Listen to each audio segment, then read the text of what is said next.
역사적으로 보게 되면은 1954년도인가 에콰도르에서 첫 번째 수부 이식이 시도됐던 기록이 있습니다. 근데 그 당시에는 면역 억제제가 제대로 된 것이 없어서 조기에 실패한 것으로 그렇게 되어 있고요. 그 이후에 1999년도 1월 달에 이제 미국의 플라이넛 인스티튜트라는 데서 세계에서는 세 번째고 지금까지 성공한 사례로는 이제 첫 번째인 그런 수술이 시행이 됐고 아직까지도 그 이식한 손을 잘 쓰고 있는 것으로 그렇게 알려져 있습니다. 그 이후에 뭐 유럽부터 시작해서 뭐 캐나다 여러 나라에서 수부 이식팀이 꾸려져서 수술을 시행을 해왔고 현재까지는 70여 분의 환자에서 100여 건의 수부 이식이 된 것으로 되어 있습니다.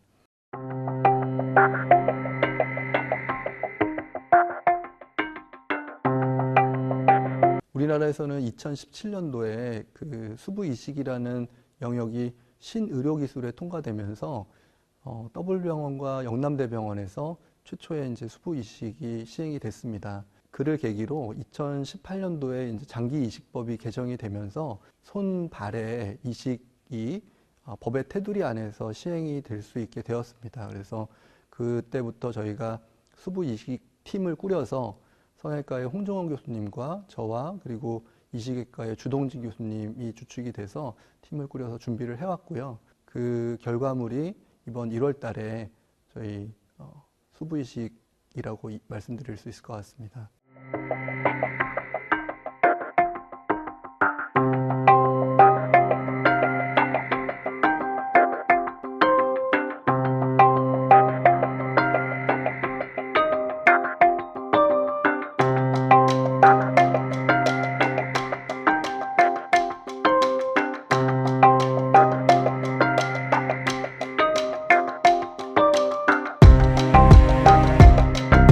처음에 이제 뼈를 고정하게 됩니다. 그래서 우리가 전완부, 팔뚝에는 요골과 척골이라는 두 개의 뼈가 있어서 사전에 팔 길이를 측정을 해서 얼마 정도의 뼈 길이가 필요한지를 계산을 해서 그 부분을 잘 맞춰서 뼈를 먼저 고정을 시행을 했고 그 이후에 손가락과 손목을 움직일 수 있는 힘줄의 일부를 연결을 하고 그다음에 혈관을 연결하고 그다음에 말초신경을 다 연결하고 나머지 이제 힘줄들을 연결을 하고 이렇게 수술을 마치게 됐습니다.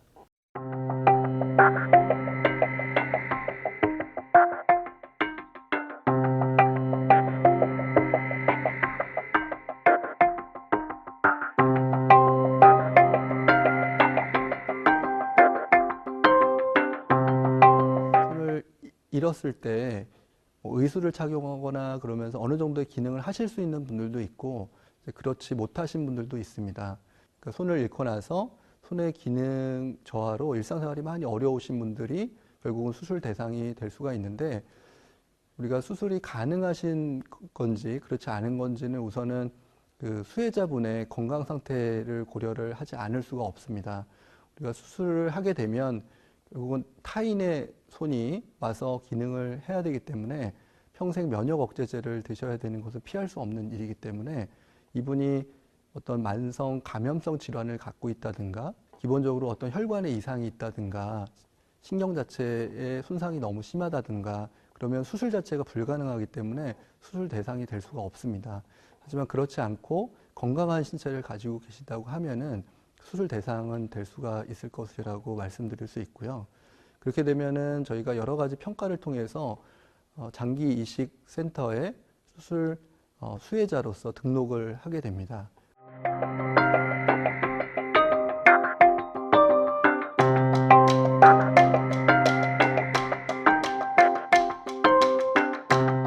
수부 이식의 대상자가 되기 위해서는 건강상의 문제뿐만이 아니고 정신적인 문제에 대해서도 평가를 받도록 되어 있습니다.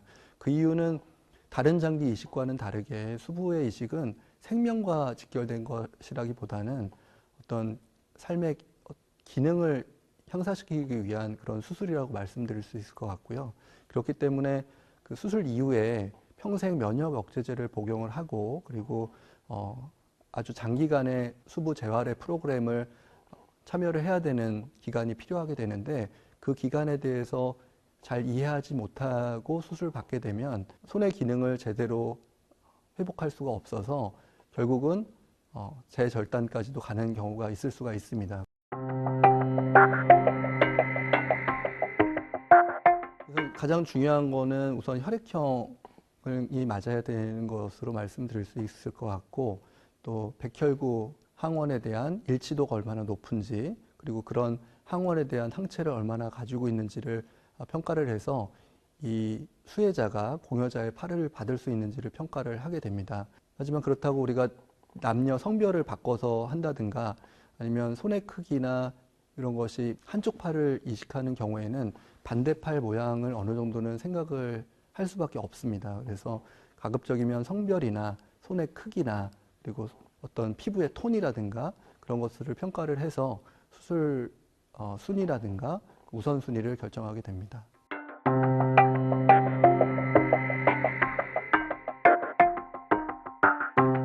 우리가 팔 이식을 하게 되면 결국은 본인 것이 아니고 남의 것이 오는 거기 때문에 면역 반응이라는 것이 일어날 수밖에 없습니다. 면역 반응이라는 것은 우리 몸을 보호하기 위한 반응이기 때문에 외부의 물질이 들어오면 필수 불가결하게 나타날 수밖에 없는 반응이라고 이해하시면 될 것 같고요. 이식을 한 경우에는 급성 거부 반응이 많게는 50에서 70%에서 나타난 것으로 되어 있습니다. 환자분 같은 경우에는 수술 이후에 급성 거부 반응이 있었지만 빠른 시간 안에 병원을 내원을 하셔서 조기에 우리가 면역 억제제를 사용할 수가 있었고 그 어려운 시기를 잘 넘기실 수가 있었습니다.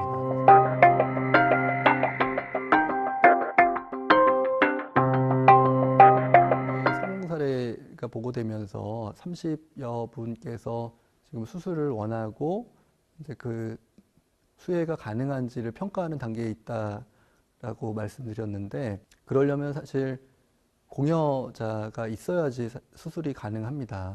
공여자가 없으면 아무리 우리가 수혜를 받으시려고 하는 분들이 많아도 그 혜택을 받을 수가 없기 때문인데요. 사회적으로 좀 장기 이식에 대한 문화가 개선된 것은 사실이지만 우리나라 문화에서는 팔, 다리 이런 신체 발부 수지부모라는 그런 말들이 있는 것처럼 그런 팔다리의 공여에 대해서는 인식이 많이 높지 않은 것이 사실입니다.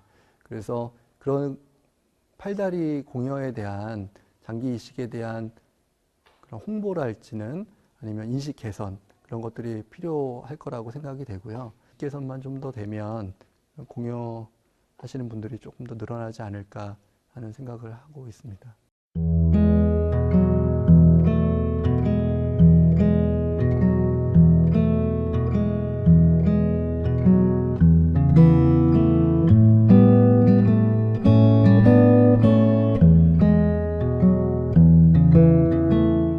지금은 수술하고 나서 8개월 정도가 경과가 됐는데 요거가 척골 연결해 놓은 뼈는 다 유합을 얻어서 뼈는 잘 붙었고, 그리고 손의 그 움직임도 수술 직후보다는 호전이 되었습니다. 그 이유는 저희가 말초신경을 연결을 한 것이 재생이 되면서 손의 작은 소 근육들이 조금씩 기능을 찾아가고 있기 때문으로 이해하시면 좋을 것 같고요. 시간이 경과하면서 아마도 다른 소근육에도 기능이 회복이 되면서 지금 손의 움직임보다는 조금 더 좋아질 것으로 생각을 합니다.